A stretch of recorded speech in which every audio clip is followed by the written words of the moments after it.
dropped my gear, and went straight to the security forces building to see what patrol I could get on. As I entered the building, I was met by the doc who would be going out with tonight's patrol. "You must be the American who wants to go out with us." "Yeah, anything you got going on, I'd be happy to join." "Well, we have a patrol that leaves in about an hour for a night patrol. Are you interested in that?" "Yeah, that sounds great. When do I need to be back here for the brief and departure?" "Come back around 1900 and you can sit in on the brief and leave for the night patrol." "Are you okay going out so soon after arriving? Don't you need some time to get settled in?" "Nope. I'm here to take photographs and swim in your pool." "Oh, the pool. It's not exactly public knowledge, so we appreciate if you keep that to yourself. Besides, technically, it's a firefighting reservoir." "Oh, okay. I won't take any photographs of it, as long as when I get back later, I can go for a swim." "Our firefighting water is yours." "Thanks, Doc." "No problem. Everyone needs to relax once in a while." I went back to my tent and retrieved my rifle and gear, and quickly walked out of the tent and returned to the briefing area. It was so dark outside that my mini mag light barely pierced 3 feet of darkness ahead of me. As I approached the building, I noticed 3 lab vehicles parked out in front. They had the back hatch open, allowing a slice of dim blue light to spill out. As I walked up to one of the labs, I was greeted by the doc. "Hey John, you'll be riding with my lab, so you can drop your gear on the bench seat and go inside for the brief." "Thanks, Doc. How many other people will be inside the light armored vehicle lab with us?" "You, I, another guy will be sitting on these benches, while 2 others will be manning gunner positions in the back." "Man, that's a lot. Will it be cramped?" "It's always cramped in these things." I dropped everything but my camera in the lab and went inside to be briefed on the mission.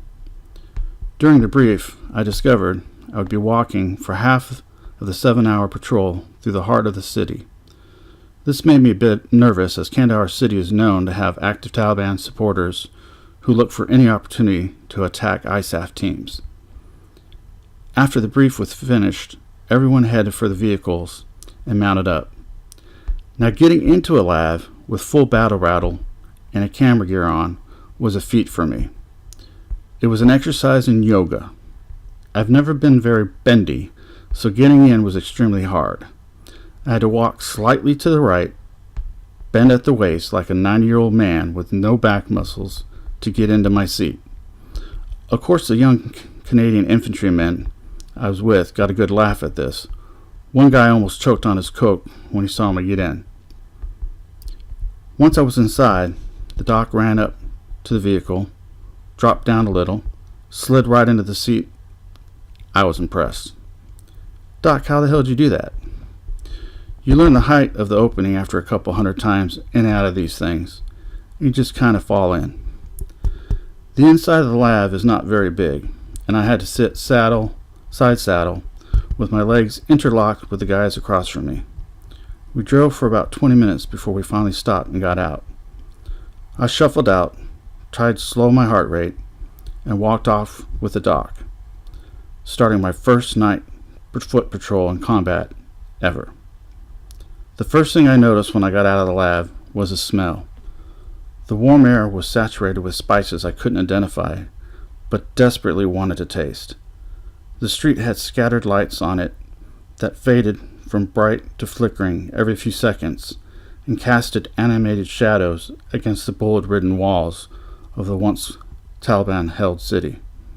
It looked like a busy business center during the day, and even though it was around 2300, there were still people roaming around enjoying the cool 90-degree Kandahar night.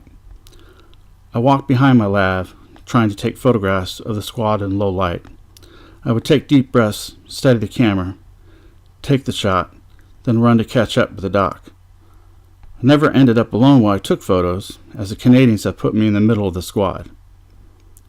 After about 45 minutes of walking and stopping in silence, we got back in the lab and drove toward the next patrol area. As I sat in the truck, I couldn't help wondering why everyone was so quiet. It was a bit unnerving, and so I decided to ask what I knew would sound like a rookie question. "Hey Doc, why are you guys always this quiet on patrols?" "Only at night and when we are in this area. This is near where one of our patrols was ambushed a few weeks ago, so we keep our ears open and our mouths closed, and only talk when we need to." I took the hint and said nothing more, just listened. "We were on our way to an area where we got into a little trouble last patrol," Doc said. "There are a lot of drug thugs where we are going, so maybe you'll get an opportunity to get the squad in action." "Well, I'm ready for whatever comes," I said, fighting off the fear that was growing inside my stomach. When we arrived, I overheard one of the Canadian soldiers say over the radio we might get action here. This is not what I wanted to hear. I knew I might see action when I agreed to take this mission, but somewhere inside my mind, I hoped I would only get routine shots of the Canadians and not get them engaging the enemy. The ramp dropped, and I stumbled out of the vehicle and into an area of the city that was void of any ambient light. There were no stars out, and I could barely make out the silhouettes of the compounds that encircled us. I was the only person without night vision goggles, and I had to trust my new Canadian friends to keep me from getting lost. Every shadow I saw seemed to be a bad guy, and I kept seeing wires in the ground. No one was talking at this point. There was a silence among the soldiers that pushed the fear straight to my trigger finger. I quietly switched off my safety.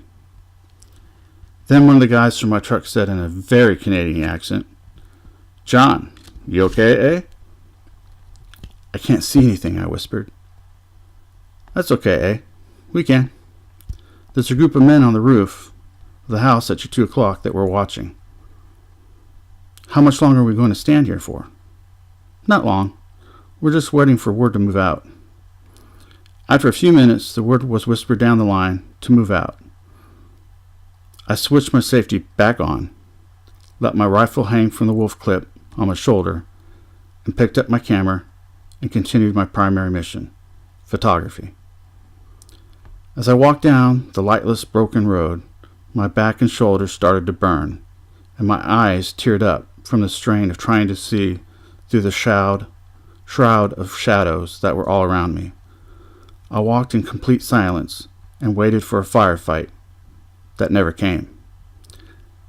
After about 45 minutes, the lads pulled up, dropped the ramps, and we mounted up for a short trip to a secure compound where we could take our body armor off and take a break. As we pulled up to the small compound, I think it was some kind of ISAF Afghan mentor station, I finally let the tension release from my body and took my first deep breath. I had made it through the first part of the night, and I only had a few more hours to go. The ramps dropped, engines shut off, and for this first time in hours, I felt safe. I staggered out of the back of my lab, dropped the heavy battle rattle off my shoulders, and sat down on the steps next to Doc. "Hey Doc, how long will we be here?" "Maybe 15 minutes. Then we'll mount up to finish our patrol." We spent about 20 minutes or so there, and then we moved out for the last patrol area. We drove for a bit before we entered the last patrol area for the night. It was the best housing I'd seen all night. Most of the compounds had fresh paint and no crumbling walls. I found this odd, so I asked Doc, "What's up?" What's up with all these nice houses, I thought. It was nothing but poverty in this country. These places don't look half bad. That's because most of these places are owned by suspected drug lords, John. We come down here because we suspect this is where some of the money comes from that finances the weapons that are used to ambush us. So being the mean sons of bitches we are, we come down here, loudly demonstrate our military power to those bastards. Our engines are nice and loud and have kept awake more than one drug lord at night, Doc said as a grin cut across his face. "Contact!" screamed a voice over the radio. My body flexed as I strained to see the video screen mounted in the back. As I watched I saw a bloodied man race in front of our lab and throw something at us. Everything stopped.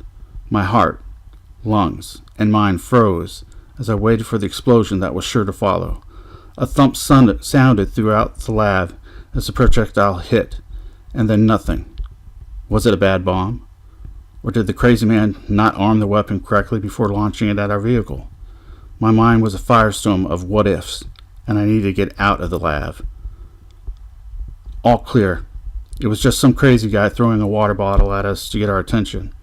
He's lucky I didn't cut him in half with my M240, the gunner said, as he mumbled obscenities under his breath. Stand by to dismount and secure the area, the truck commander barked. I switched my safety off for the second time in one night and cleared the ramp with the rest of my squad. Once outside, I flattened myself against the back of the lab and waited for orders. The crazed man was right next to our lab and was yelling at our interpreter. I need to capture this on film. So I put my weapon on safety, grabbed my camera, and popped over to the man and snapped 3 quick photographs. Stay clear, Doc yelled. He hasn't been searched for weapons yet. Roger that. That was a stupid move. The doc threw me a menacing glare, but didn't push any further, so I stayed and shot my pictures. The man was covered in blood and would be completely naked if not for a small torn white cloth that hung to his waist. Weapons were trained on the men, safeties off, and fingers on triggers. This was not good.